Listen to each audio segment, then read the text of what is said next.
Avis vascular centre మన దేశంలోనే the best varicose vein hospital.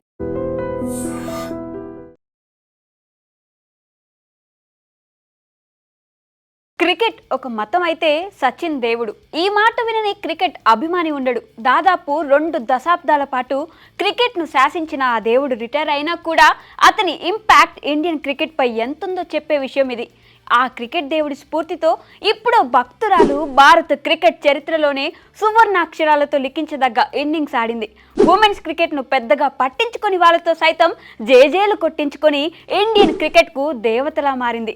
ఆడోళ్ళ క్రికెట్ ఎవరు చూస్తారు అంటూ హేళన చేసేవారికి మహిళల శక్తి ఏంటో చూపించింది. దాదాపు ప్రతి భారత క్రికెట్ అభిమాని గర్వంతో ఎస్ ఇది మా ఉమెన్స్ టీం అని చెప్పుకునేలా చేసింది.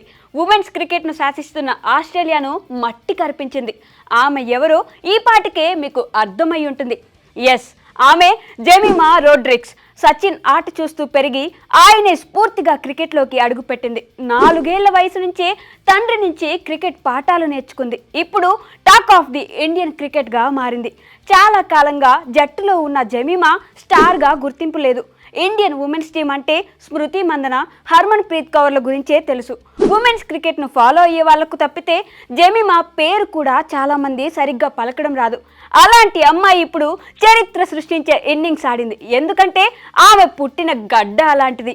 భారత క్రికెట్కు ఎంతో మంది గొప్ప గొప్ప క్రికెటర్లను అందించిన ముంబై నుంచే జెమిమా కూడా వచ్చింది. సచిన్ టెండూల్కర్, రోహిత్ శర్మ వంటి హేమీలతో పాటు ఎంతో మంది ఇక్కడి నుంచే వచ్చారు. అయినా ఆ మట్టిలోనే ఏదో మ్యాజిక్ ఉంది. ఎన్ని కష్టాలు వచ్చినా, ఎన్ని ఎత్తుపల్లాలు చూసినా క్రికెట్ అంటే ప్రాణం పెట్టేస్తారు ముంబైకర్లు. సచిన్ ఆటను చూస్తూ అతన్ని దేవుడిలా ఆరాధించే మనుషుల మధ్య పెరుగుతూ సచిన్ సచిన్ అనే వైబ్రేషన్స్ మధ్య ఆట నేర్చుకుంది. కాబట్టే కొంతకాలంగా గడ్డు పరిస్థితిని ఎదుర్కొంటున్నా వాటిని తట్టుకొని ఇప్పుడు ఈ అద్భుతం చేసింది. ఉమెన్స్ క్రికెట్లో ఆస్ట్రేలియా టీం అంటే ఏంటో చాలా మందికి తెలిసి ఉండదు. ప్రపంచంలో మరే ఉమెన్స్ టీంతోనైనా ఆస్ట్రేలియా ఉమెన్స్ టీం మ్యాచ్ ఆడితే ఓ 11 చీమలు 11 ఏనుగుల మధ్య ఫైట్లా ఉంటుంది. అసలు వాళ్ళు ఉమెన్స్ క్రికెట్లో ఎన్ని వరల్డ్ కప్లు గెలిచారో చెప్పడం కష్టం. 90ల చివరి నుంచి 2007 వరకు మెన్స్ క్రికెట్లో ఆసీస్ జట్టు డామినేషన్ ఎలా ఉండేదో తెలుసు కదా. ఉమెన్స్ క్రికెట్లో ఆస్ట్రేలియా ఉమెన్స్ డామినేషన్ అంతకు మించి ఉంటుంది.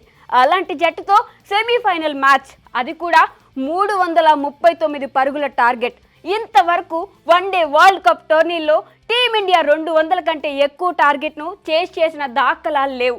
అలాంటిది అరవీర భయంకరమైన ఆస్ట్రేలియాపై వరల్డ్ రికార్డ్ బ్రేకింగ్ టార్గెట్ 339 పరుగులు చేయాలి. ఆస్ట్రేలియా బ్యాటింగ్ తర్వాత ఏ క్రికెట్ అభిమాని కూడా టీమిండియాపై 1% హోప్ కూడా లేదు. 13 పరుగులకే 1 వికెట్ కూడా పడింది. 59 పరుగుల వద్ద స్టార్ ఓపెనర్ స్మృతి మందన కూడా అవుట్ అయింది.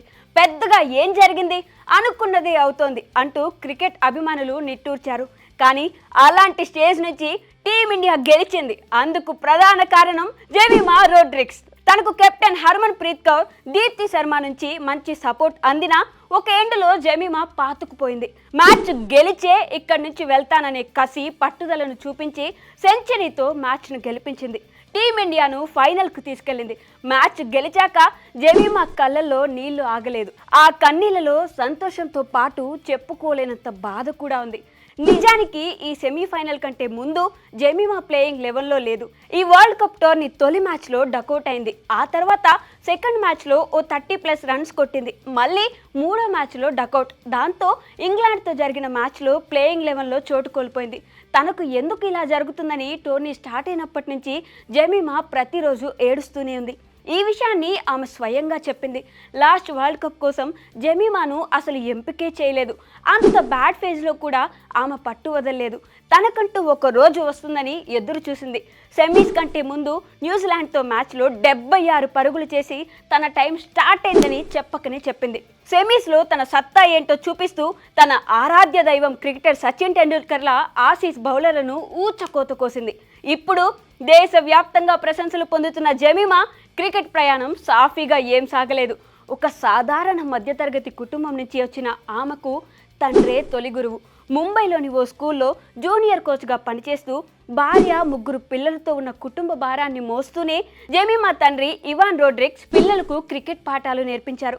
తన 2 సోదరులతో కలిసి జెమిమా 4 ఏళ్ల వయసు నుంచే క్రికెట్లో ఓనమాలు నేర్చుకుంది. చాలామంది అబ్బాయిల ఆటగా చూసే క్రికెట్లో తన కూతుర్ని కూడా ఉన్నత స్థాయిలో చూడాలని ఇవాన్ కలలు కన్నారు. దేశం కోసం ఏదో ఒక రోజు అద్భుతం చేస్తుందని నమ్మారు. 2 కొడుకులతో సమానంగా తన ముద్దుల కూతుర్ని కూడా నెట్స్కి తీసుకెళ్లి క్రికెట్ ట్రైనింగ్ ఇచ్చేవారు. చదువుతో పాటు ఆటల్లోనూ ముందున్న జెమిమా క్రికెట్టే కాకుండా హాకీలోనూ అద్భుతంగా రాణించింది. మహారాష్ట్ర తరఫున అండర్-17, అండర్-19 హాకీ ఆడింది. అలాగే 14 ఏళ్ల వయసులోనే మహారాష్ట్ర అండర్-19 క్రికెట్ టీంలో చోటు సాధించింది. తన సోదరులకు నెట్స్లో బౌలింగ్ వేస్తూ రాటుదేలిన జెమిమా చాలా త్వరగా తన ప్రతిభను ఈ ప్రపంచానికి చూపేందుకు రెడీ అయిపోయింది. ఒకవైపు కూతురి ప్రతిభ చూసి మురిసిపోతున్న తండ్రికి సమాజం నుంచి విమర్శలు కూడా తాకాయి. ఆడపిల్లలకు ఎందుకు ఈ ఆటలంటూ సూటిపోటి మాటలు అనేవారు. ఏదో ఒక రోజు నా కూతురు టీమిండియాకి ఆడుతుంది, దేశానికి గర్వకారణంగా నిలుస్తుందని నమ్మిన ఇవాన్ రోడ్రిగ్స్ అవేవి పట్టించుకోకుండా జెమిమాను ముందుకు నడిపించారు.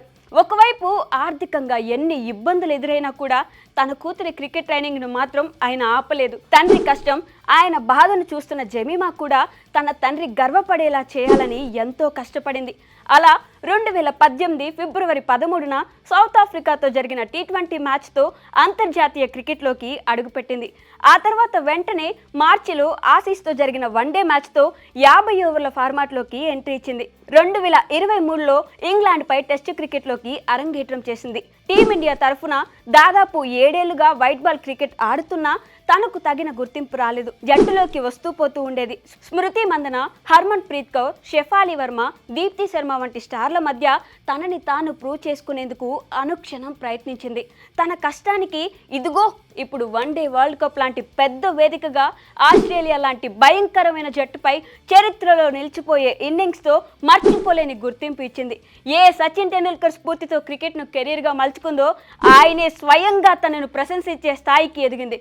మెన్స్ క్రికెట్లో ఆస్ట్రేలియాను నాకౌట్స్లో ఓడించాలంటే యువరాజ్ సింగ్ పేరు చెప్పుకునేవాళ్ళు. అలాగే ఇప్పుడు ఉమెన్స్ క్రికెట్లో ఆసీస్ను నాకౌట్స్లో మట్టి కర్పించాలంటే అంతా జెమిమా రోడ్రిగ్స్ను గుర్తు తెచ్చుకుంటారు. వన్డే వరల్డ్ కప్ సెమీఫైనల్లో ఆమె ఆసీస్పై చేసిన రోరింగ్ అలా ఉంది. మరి కెరీర్లో ఎత్తుపల్లాలు చూస్తూ గత వరల్డ్ కప్ ట్రోఫీకి ఎంపిక కాకపోయినా, టోర్నీ ఫస్ట్ మ్యాచ్లో డకౌట్ అయినా, మధ్యలో ప్లేయింగ్ 11లో చోటు కోల్పోయినా అన్నీ తట్టుకొని నిలబడింది. దేశానికి కూడా అజేయంగా నిలబెట్టింది. ఆఖరిగా ఒకటే మాట, జై హో జెమిమా.